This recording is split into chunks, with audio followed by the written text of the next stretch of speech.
We are loud, obnoxious, and completely inappropriate. Viewer's discretion is strongly advised.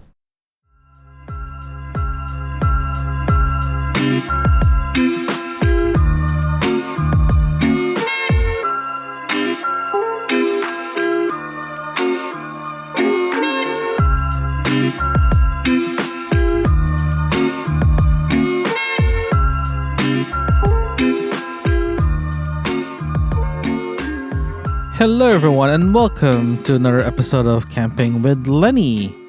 So today I want to talk about lessons learned from our last camping trip. The reason why I'm doing another lessons learned is I decided that every camping trip that I go to, I should do a lessons learned. So you learn from my mistakes and you learn tricks from the stuff that I learned throughout the trip itself. So let's go straight into this. So let's talk about the park itself. Park Burwell is at it's just about 2.5 hours to 3 hours west of Toronto.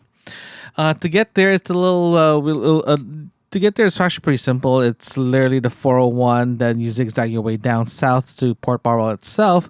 The provincial park is just minutes away from from Lake Ontario, so it's actually a pretty nice location. The park itself feels brand new, so everything feels newer compared to other parks out there.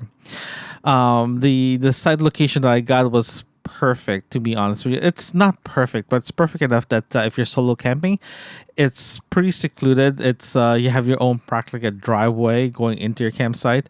The ground itself is a mixture of grass and compact sand and ground. In other words, it's like a very hard mud, but if it rains, it doesn't puddle up like a mud, so it's pretty nice. The driveway going into it, half of it is rock or concrete pad, so it's easy to walk around as well. The park itself is pretty interesting because what I mentioned earlier, it feels brand new. So like I mentioned in my last episode for the park itself during camping, when you walk into that place, I was very shocked that everything was labeled. I didn't. I typically grabbed a map of the park so I know where to go. But this time, not this time, I forgot to ask one, but everything was labeled. So it's like when you're driving in a highway and all the labels for your exits are actually glows in the dark. In this case, it does glow in the dark when it glows. Not glows in the dark, but it glows when you hit the light in it. So it was easy to get around it. And also, they labeled every single street or every single driveway where the park is, where your site is, so you know if your site is, for example, 95, it actually tells you how to get to 95 with those signs. So it was very interesting. It was very, very nice. So I was very, very impressed with that, and I'm hoping that that the parks, Ontario Parks, will actually upgrade all their signage to reflect that. So that was very nice, and it was easy to go around. I was very, very happy that I can go around pretty easily without any issues. So the next one on my list about the park itself is actually the washrooms. The washrooms are very, very clean. On the site that I went to, there's only one washroom for the whole entire section where I am, and there was a lot of sites to go to. The washrooms are very clean. They get washed daily, and also they do have washer and dryers there to accommodate long-term campers. I believe that this park is used a lot for long-term campers. For example, if you're planning to camp for, let's say, a week to 2 weeks, this place is, in my opinion, one of the best so far that I've seen. The reason why is it accommodates long-term camping vacationers. And the reason why I'm saying that is again the amenities that they have, the quality of the roads, because you are if you're constantly driving it or riding bikes or anything like that. So even the washroom actually has bike racks that you secure your bike while you're taking a shower or going to bathrooms or anything like that. Also, they do have washer and dryers in the bathroom areas, again to accommodate the long term stays. The park itself does accommodate RVs, trailers, and tents. But here's a little caveat on that. Some parks do separate the RVs and the trailers from the tent section. In this case, everything is actually mixed together between RVs, campers, and tents. Typically I get bothered with that because of the amount of traffic or the amount of noise associated with RVs and trailers. But in this case, it's not that bad. It was pretty good. There are sites within the park itself that's massive. The sites itself are really big, so you can accommodate 3 or 4 tents plus an RV plus like a gazebo for your kitchen and all that good stuff. Because I seen when I was there was tons of families that were hunkering down for, let's say, for a week long or 2 week long vacation. So it was pretty interesting. I was very, very impressed overall with the variety of size of the sites, all the way to what it can kind of accommodate and all that good stuff. With that said, though, let's talk about powers versus a non-powered camping site. The power versus non-powered camping site is a little bit all over the place. You can have a campsite that is like no power, but next door has power. And yeah, it's just kind of weird that everything's just mixed together like that. Again, I'm used to having one side is just dedicated for power, one side dedicated for non-power. So I'm kind of used to seeing that. But this case, it wasn't like that. It was just a mixture of everything. Because the same thing as for the RV, trailer, and tent, everything's mixed together. Same thing for power versus non-power site. So that was actually pretty interesting as well. Unfortunately, I didn't get a chance to see what kind of power that they have, but I'll see if I can find out. I'll definitely check it out next time I'm there to see what's going on with that. Next is I want to talk about privacy. Pardon me. Privacy. Privacy is kind of weird in this park. Sorry about that. My throat's getting dry. See, that's what happens if you record live, right, guys? So let's talk about privacy here. Privacy is actually pretty interesting. Like I mentioned earlier, if you do have some sites that actually has a driveway, then it actually opens up at the back, right? Like the site that I have.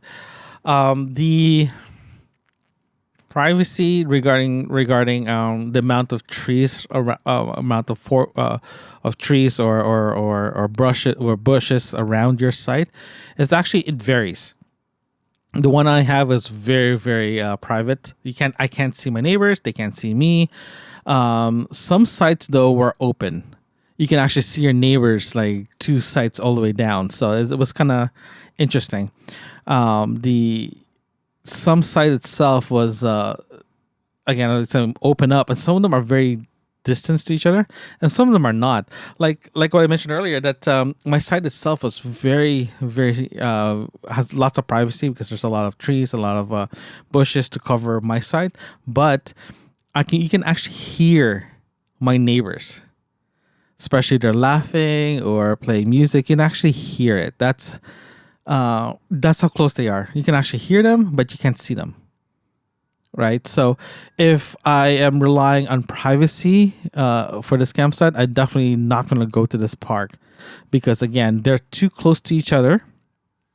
You do have site privacy, but noise privacy you're not going to get. You're definitely not going to get that because, again, it's too close to each other. Some of them, like for example, the campsite in front of me, it's very open, incredibly open. So this means it's literally a box, and one side is actually gone. You can actually, that's how open it is, and and I can see my neighbors from when they're setting up all the way to like having dinner, just enjoying their time there. I can actually see them, and it was a little weird because every time I pass by them to go to the bathroom, I see the full setup. I see exactly what they're doing, and with that stark contrast with my side is completely, you don't even see it. As soon as you park my car in front of the quote unquote the driveway, no one can see me, right?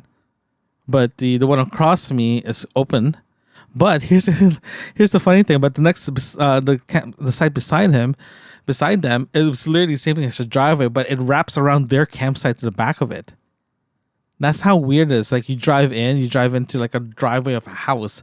You drive in straight turn to the left a bit, and this open area for your tent that you can fit like a 2 or 3 or possibly even 4 tents inside the site itself, and you get your privacy that you're looking for.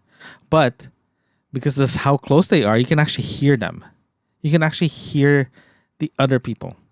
So again, privacy is there visually, but depending on the site, but voice, like noise privacy, like if you don't want to hear any other people, you're not going to get in this park. It's too close. It's definitely too close. And some sites that I've seen, because I did get a chance to drive around, are very, very open. Incredibly open. If you're looking for something privacy here, this is not the park you're looking for. If you are going to go to this park, look for sites that's actually a little more privacy, so you can actually search around and look around the map itself, which one's best for your needs. But definitely recommend for you guys to check it out. And if you're planning to bring an RV and you're planning to stay there for long periods of time, this is the best place to go because again, it accommodates a lot of style camping. Plus, there is washer and dryers, just laundry facilities.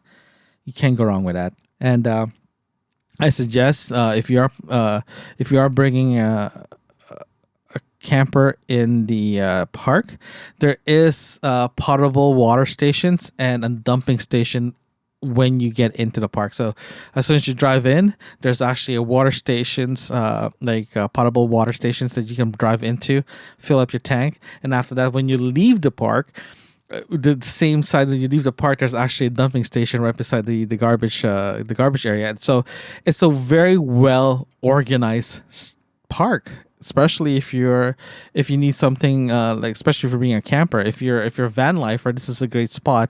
If you're having an RV, this is a great spot. If you're a tent camper, it is a good spot, but just be mindful that your neighbors could be all RVs except you. So just keep that in mind. Store-wise, there is no stores within the park itself compared to some parks. They do actually have a gift shop, for example. You can get supplies there and all that good stuff. In this park, you don't. There is some type of there is like a point of sale when you get into the park. When you register, you can get like stickers, magnets, little small trinkets, but there's really nothing there for you for a big souvenir type thing. But what I suggest though, if you are planning to buy wood there before you guys go into your site, buy it. Drive to where the shed is, where the wood pile is, and just park your car on the side, grab it really fast, put it in, and get out. The reason why I'm saying that, there's really no parking area for you to grab your wood. Some people I've seen was when I was there, is walking to the shed, grab the pile, and walk back to the parking lot where you register. And so it's a fair distance. So if you're gonna do that, then I definitely recommend you to drive your car to the wood shed, then grab your wood, then drive to your site. You can if you're planning to be there as well too, just be careful. It is pretty. You have to be careful with your fire. The site that I have, the fire pit was incredibly close to the bushes. So I was very very cautious about how big the flames are. So just keep that in mind, especially if you're planning to do some fire. The fire pit is very, very close to the bush. Okay, so here's the fun part I want to talk to you guys about. Oh, pardon me. Is the food menu. The food menu I have for this trip is very interesting. So the first, it's because I was there for 3 days, 2 nights.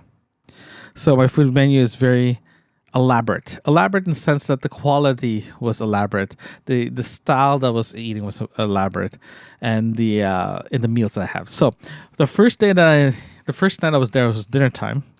I had a bacon wrapped filet mignon. That was a very good meal, incredibly good meal, and I was planning to have vegetables like peppers and onions for that one, but and potatoes.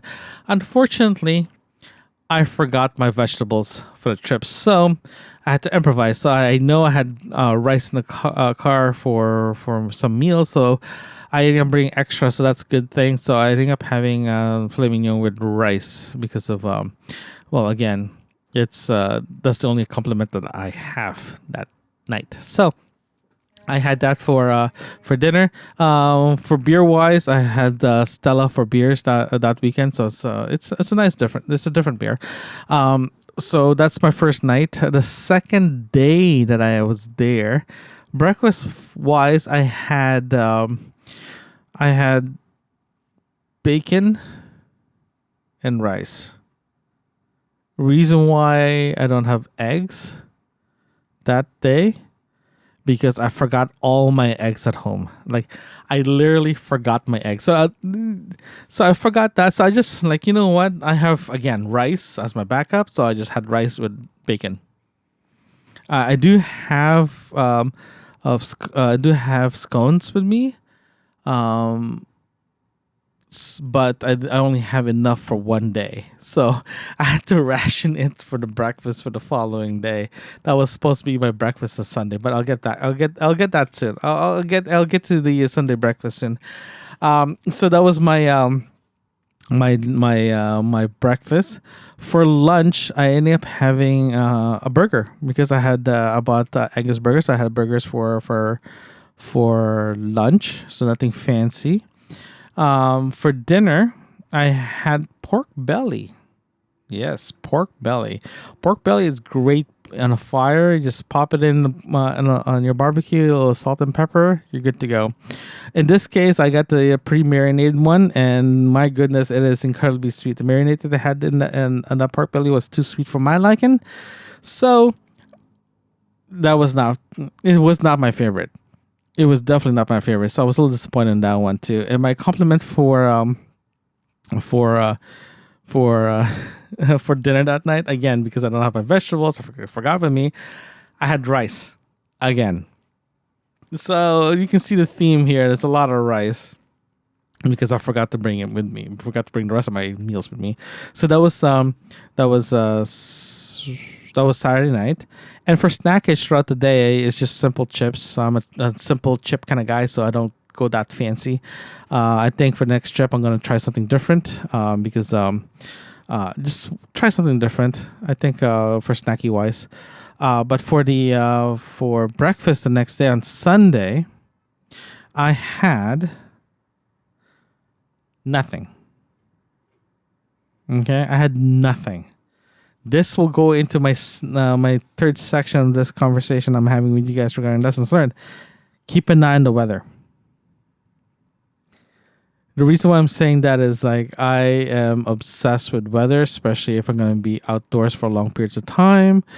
I got this obsession because when I was riding motorcycles, I usually check my weather report before I leave, day before I leave, or during the day itself. So I'm going to make sure that I dress appropriately or be prepared for all types of weather. So I was checking weather Friday during the day on Saturday. Then I noticed that it's supposed to rain Sunday. Sunday. It was far enough that the rain's supposed to start Sunday afternoon, so it was fine. So I was planning to have a good breakfast. I was thinking about having noodles for breakfast. Yeah, instant noodles for breakfast with bacon. That was my thing because, again, and the scones that I had, and just to fill up, because I was packing that day, I was planning to carb up before I head out, right? But unfortunately, it's I noticed it was raining, so I was ready to go. I was preparing for the next day, and by the time I went to bed on Saturday night, Here's the kicker. The rain changed to Sunday morning. That was around 8 p.m. Saturday night that I found that it's going to rain Sunday morning. So I was thinking, again, this is all about thinking, trying to figure out what to do. I was thinking about, you know what? If it's going to rain, it's going to rain. I can't do anything about it. Let's just suck it up and just go for it. So my plan was to put a tarp up Saturday night so I can actually pack my tent properly without worrying about the rain. So I knew from the weather report the rain's supposed to be coming at 10 o'clock, 10 a.m. So I was like, okay, cool. I'm just going to wait. And that's it. I'm just going to wait. And let's just say that plan did not go well. By the time I knew it was coming at 9, so I decided to pack all my gear Saturday night. So this means packing up the stove, packing up the shelter, packing up all my chairs, just packing everything. So by the time I went to bed Saturday night, everything was in the car ready to go. The only thing that left I have to finish off packing is the tent. Because I know it was going to rain at 10 o'clock in the morning, around 10 o'clock. I woke up on a Sunday morning at 6 a.m. 6 a.m. to get ready. So I woke up at 6 a.m., got everything, went to the bathroom, freshened up, ready to go. I started dismantling my inside of my tent. And I decided to check my weather report. And they said it's 9 now. So we went to 9 o'clock. 10 o'clock, they went to bed 9 o'clock in the morning. That's supposed to rain. So I was rushing, trying to get it out, tried to pack everything. So I got out from the park itself around 8:30 in the morning. And the weather was like cloudy. It was getting windy. It was getting ready for a good rain dump. And you know what? I'm ready to go. I don't need to pack anything. I'll just grab breakfast on my way home. That was my deal. I didn't have coffee that morning. I didn't have breakfast. I have nothing because I packed everything in the car, right? So I drove out. I decided to drive around the park itself, the campground itself, because I want to see what the other sites looks like, so I can make a note for the next time I go back there, right? So I drove around. I got to the exit and all that stuff. So I know the park itself has a beach area, and there was another beach that's run by the city or the town in downtown area. So I drove to the downtown area. It was a beautiful beach. It was beautiful. It was white sand beach. Everything was like very maintained. I know you don't have to pay for anything, but it's very, very beautiful. Like, I'm definitely going to go back just for the beach alone. That's how nice it is. So I drove around there. So I left town just after 10 o'clock, and I knew it was going to rain because I could see the clouds. So I was driving, and I noticed that the rain did not arrive. I literally got out of town around just after 10. I was driving back, trying to get back to the highway, and no rain. Zero rain. The sun came out. Like, the sun came out, and the temperature went up, and zero rain came in. Zero rain. How frustrating is that? I rushed out from the campsite. I packed everything the night before, and the rain did not arrive. And I was planning to take my time to get back to Toronto because I want to go to the beach. I want to go check it out. I want to relax for a bit before I head back, right? You know, your typical day and typical camp day. And to be honest with you, I was very, very disappointed because of the rain. I was incredibly, incredibly disappointed. Reason why I was incredibly disappointed because, again, I was hoping to have a good breakfast in the morning. I was planning to take my time packing and heading out. Because of the rain forecast that provided me by Environment Canada or the Weather Network, it did not arrive. So I spent a good about an hour, less than an hour, to pack all my stuff that night. Waking up incredibly early because it's supposed to rain. It did not rain, so I was very disappointed about that. I was incredibly disappointed, and I was hoping again to stay a little longer. So for me, for my lessons learned for the next weather, is I'm actually going to bring my GPS, my Garmin GPS with me, because it actually has a panoramic meter in it, so I can know if there's a pressure coming in, so a better pressure, so I know if it's raining or not. I'm actually also considering buying a portable or a small weather station. The reason why I'm looking at that, getting one of those, is like I mentioned before, my tent has a tendency to keep warmth in, so my temperature inside my tent versus what's actually outside the tent is actually just a good temperature difference. So it would be nice to know what's inside my tent versus what's outside. So I can get one from Canadian Tire pretty reasonable. So I'm looking at that for my next camping trip. So I can actually gauge if there's actually a storm coming. But so that was the biggest issue that I had. And the last issue that I had on this trip is my equipment. My podcasting equipment. So typically I use a portable recorder to record everything happening in the campsite, what I'm doing and all that good stuff. So, but unfortunately, not unfortunately, but in this trip I decided to experiment with a GoPro because I want to see if I can do a visual podcast, like a video podcast instead of like an audio podcast, to see the setup and all that good stuff. So I was 100% relying on my GoPro. And unfortunately, I was getting a lot of overheating issues with my camera, with my GoPro. So, so halfway Saturday morning or Saturday afternoon, my GoPro just literally overheated and it just turned off. It took a while to shut off, to cool down. So I ended up switching back into the regular audio recording, but unfortunately I decided to use the wireless lavalier that I have for the recorder, and unfortunately, if you guys don't know what RF interference is, I started getting RF interference. If you guys don't know what it is, it's just pretend your cell phone, remember your cell phone's RF, it's like radio frequency. If you put that into, let's say, into a speaker or anything like that, you start hearing that like it's almost like a static, like digital static. That's called RF interference. I was getting that on my recorder when I was using it. So all the all the recording that I did were gone, like non-usable recording. So I was a little disappointed with that one. So I was like disappointed. I went home, re-record my final thoughts of the camping trip. So this camping trip was great, but at the same time, technology failed me. The weather failed me. I forgot my food at home, and on top of that, I forgot my coffee mug at home as well. So I had to buy a new coffee mug just dedicated for camping. Now I got it for like $1.50 or something cheap, but it's good enough for camping. So I was very disappointed on all that. And on top of that too, there's a third thing I was very disappointed on, is my coffee.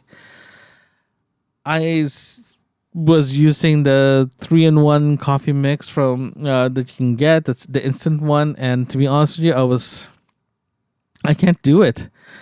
I was like telling myself this is instant, so I was very disappointed. So the next camping trip, I am definitely bringing in my drip coffee.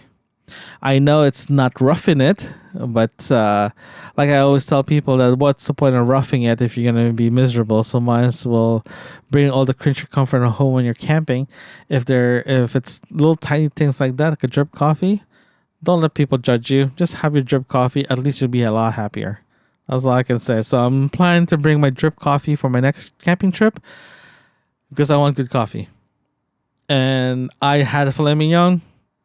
Don't judge me because it was good dinner. So I'm just saying that I'm very I need some type of creature comfort when I go camping. So I'm planning to bring my drip coffee for next time and expand my meals with me so I can live in luxury while camping, right? I also want to give you guys as well let you guys know as well too that if you are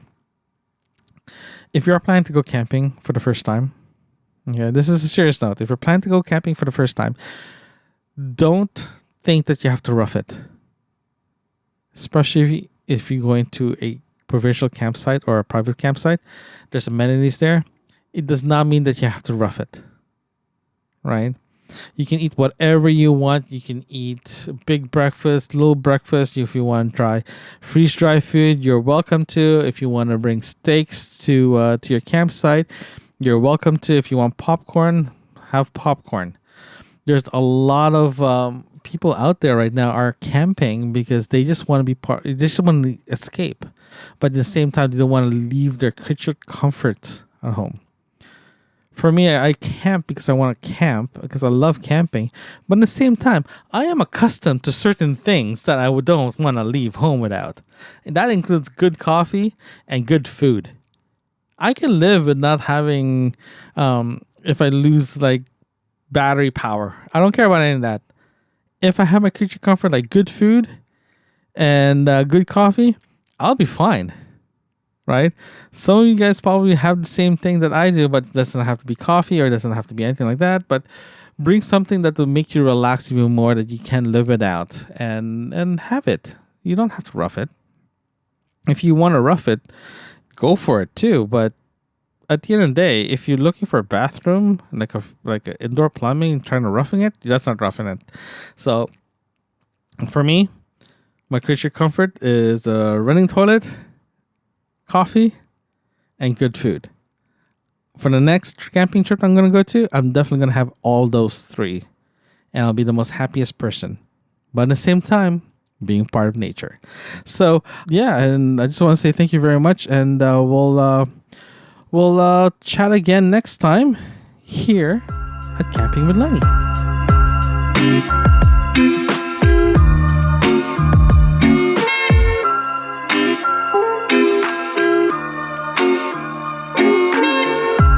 Thank you.